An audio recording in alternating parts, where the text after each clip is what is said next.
The Wild Project.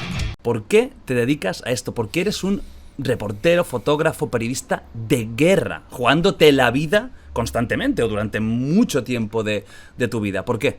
Bueno, ¿Cómo has llegado a Yo esto? nací en Córdoba, pero a los 3 años emigré a Barcelona. Viví un año en Cervelló y posteriormente llegué al barrio de las Glorias, cuando era el barrio de los pobres en Barcelona. Sí.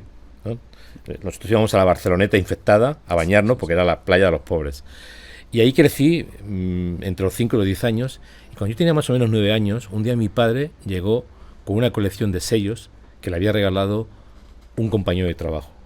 Le dijo, mira, tu hijo mayor, yo era el mayor de 5 hermanos, en aquel momento éramos 4 hermanos, pero luego nació mi hermano Carlos el pequeño, le gusta mucho la historia y le gusta mucho saber capitales, le voy a regalar esta colección de sellos. Y fue sorprendente porque entre los sellos que me regaló de muchas nacionalidades, años después, viajando por China, yo estuve en China 3 meses, hace 30 años, 35 años, 3 meses China seguidos. capitalista extrema de ahora. La China anterior al capitalismo, cuando en Shanghái, esa isla de los rascacielos no existía todavía, para que te hagas una idea. Y descubrí que una de las series que me regaló este hombre, que eran 4 series de Mao Zedong, es la serie más cara que se puede vender en el mercado chino, que es muy floreciente en el tema filatélico. Entonces, ¿qué ocurrió? Que yo empecé a interesarme por los países de mis sellos, me aprendí las capitales del mundo. Con 10 años y 11 años sabía mejor las capitales del mundo, de todo el mundo, antes que la tabla de multiplicar. Y empecé a imaginar que algún día viajaría a los lugares de mis sellos. Pensaba, pues yo quiero viajar a los Emiratos Árabes, quiero viajar a Pakistán, quiero viajar a Guatemala, a Perú, a Mongolia exterior. Entonces existía Mongolia exterior, Mongolia interior. ¿Eran 2 países? Eran 2 países, unas cosas como muy curiosas, ¿no? Y no sé por qué razón, sobre los 13 o 14 años, hubo una conexión entre viajar y el periodismo. No lo he entendido nunca, porque hoy día, en la actualidad, hay muchos periodistas de salón, periodistas de ventana, periodistas de internet, que se cree que hacer periodismo es trasladarte al mundo por ordenador. O sea, lo contrario de lo que yo hago, que es ir a los sitios y ver con mis propios ojos lo que pasa y luego narrarlo. Yo no entiendo el periodismo de otra forma. O voy a los sitios, primero porque al ser fotógrafo, tengo que estar en el lugar, pero también yo soy un narrador literario y me gusta hacer crónicas o reportajes de lo que veo. Entonces, en ese momento, por alguna razón, conecté el periodismo o ser piloto de avión con viajar. Y desde los 15 años, en el instituto, yo tenía claro que quería hacer periodismo. Acabé el instituto, acabé el bachillerato superior, hice el COU, y antes de irme a la mili, antes de irme a la universidad, me fui a hacer la mili, que entonces era obligatoria. Y fíjate tú qué curioso lo que hice, ¿no? Elegí las fuerzas especiales. Me fui a los paracaidistas. Y estuve 20 meses haciendo la mili en los paracaidistas, en donde hice muchas maniobras de fuego real, aprendí muchísima, digamos, todo lo que son las formas de entender cuando es un disparo de salida, un disparo de entrada, cosas que en aquel momento lo hice no sé exactamente por qué me fui a los paracaidistas, me fui por tonterías estúpidas de joven que quiere hacer la mili en las fuerzas especiales. Luego me arrepentí muchas veces porque era durísimo, el ¿no? nivel era durísimo. Discutía ahora con mi hijo cuando veníamos hacia aquí, él decía, me hablaba de los marines, digo, mira, perdona, los paracaidistas, los marines son las fuerzas aerotransportadas. Los paracaidistas en España son las fuerzas aerotransportadas. Nosotros teníamos un nivel de instrucción militar muy duro. Estamos hablando del 77. Hacía 2 años o menos de 2 años que había muerto Franco, cuando yo empecé el paracaidismo. Pero aprendí mucho lo que es la vida dentro del ejército. Aprendí mucho en maniobras de fuego real, lo que son los disparos de entrada, de salida, y esto luego me sirvió mucho cuando hice conflictos. Te preparaban para una guerra. Claro. No como la mili normal, que al final era como Exactamente. una instrucción que más o menos tocabas 4 palos y ya está. Claro. A ti te preparaban para cosas muy difíciles. Y cuando empecé a trabajar en Centroamérica o en los Balcanes, me encontré las primeras misiones internacionales con soldados españoles eran de estas unidades especiales. Con lo cual, en algunos casos hasta me encontré con antiguos Qué bueno. sargentos o tenientes que habían ascendido a comandantes o tenientes coroneles que me reconocían o se acordaban de mí cuando estábamos haciendo la mili, ¿no? Ajá. Tú acabas la mili, bueno, acabas esa formación, y tú tenías claro por eso, cuando tú terminas, que tú querías ir a conflictos ya era ese momento, lo tenías clarísimo, porque tú, claro, primero querías viajar, pero lo de la guerra, lo de ir a sitios en ebullición de violencia, ¿por qué? Pues fíjate, yo creo que me he encontrado en algunas ocasiones con compañeros de la universidad, de los primeros meses de la universidad. En la Autónoma de Barcelona venía gente de Andalucía, de Galicia, de todas partes, porque como te he dicho, como todo el mundo sabe, en aquellos tiempos solamente había 2 facultades de periodismo en España, la de Madrid, públicas, ¿no? La de Madrid, la Complutense y la Autónoma. Venía gente de toda España. Y algunos compañeros con los que he tenido una relación posterior me dicen, eras el único que tenías claro lo que querías hacer, conflictos. Y de hecho, durante los años de la universidad, también dediqué algún espacio de tiempo a hacer algunos viajecitos iniciáticos. Me fui a Turquía, me cogí un golpe de estado con 2 amigos, estuve en Yugoslavia después de la muerte de Tito, un año y medio después, con lo cual después, cuando acudí a los Balcanes a cubrir la guerra, conocía Yugoslavia. Estuve en Israel en el 82 cuando los israelíes invadieron el sur del Líbano. Intenté entrar en el Líbano, pero me echaron los israelíes. Porque no tenías pase de prensa ni nada. Pase, ni sabía nada de nada. Era un novato en todos los sentidos. Pero me sirvieron todos estos viajes iniciáticos para entender un poco que si quería dedicarme a esto tenía que prepararme muy bien psicológicamente e intentar siempre llegar a los sitios el primero, ¿no? ¿Y por qué la guerra?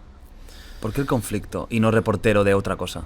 Fíjate tú, ¿por qué no me he dedicado a hacer fotografía de moda, no? Como bien que me hubiera podido pasar, ¿no? Seguramente hubiera sido divertido, ¿no? Sí, no, la vista te hubieras alegrado, eso seguro, no diríamos seguro. Que no, ¿eh?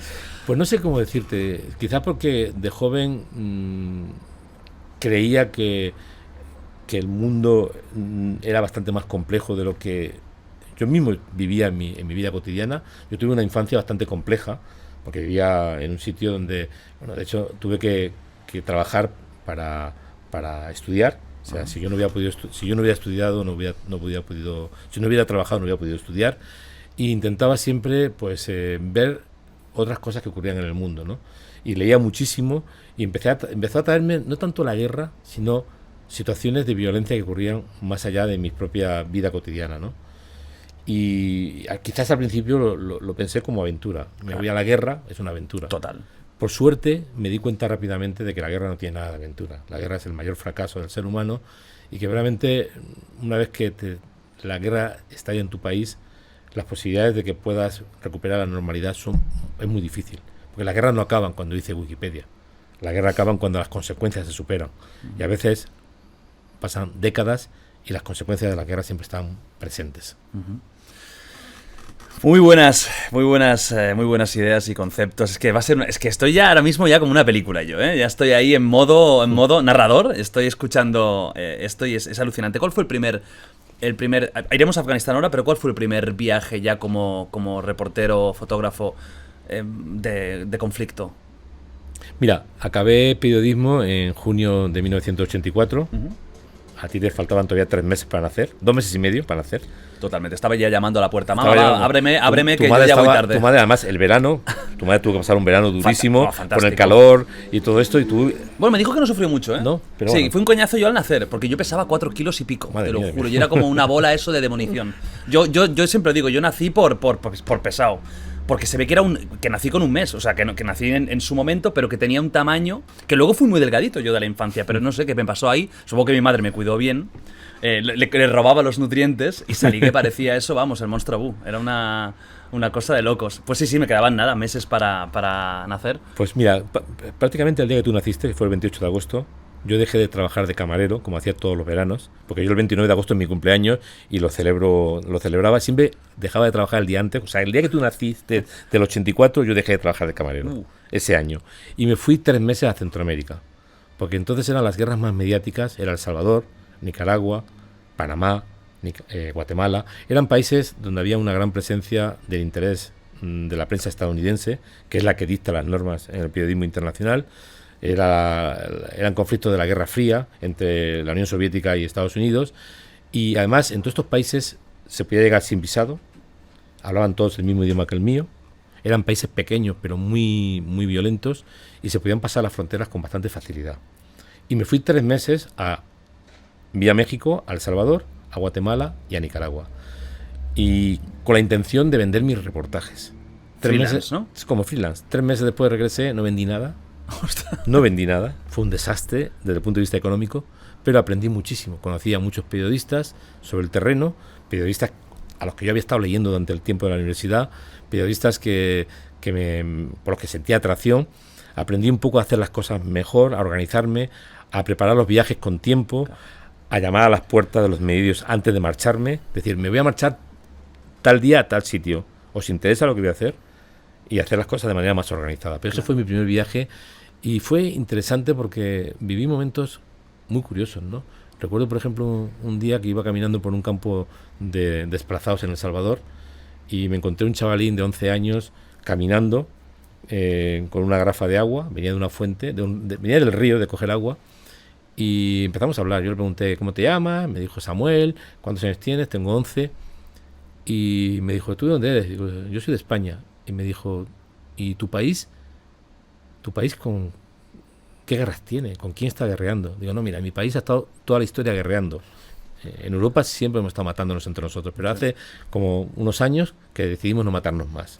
Después de una Segunda Guerra Mundial con 50 o 60 millones de muertos, decidimos que estaba bien ya de matarnos y dejamos de matarnos. Ahora lo que hacemos es financiar otras guerras, pero ya no nos matamos nosotros. Y entonces el chico me hizo una pregunta que me dejó sin palabras. Me dijo, ¿y cómo es un país sin guerra? Hostia.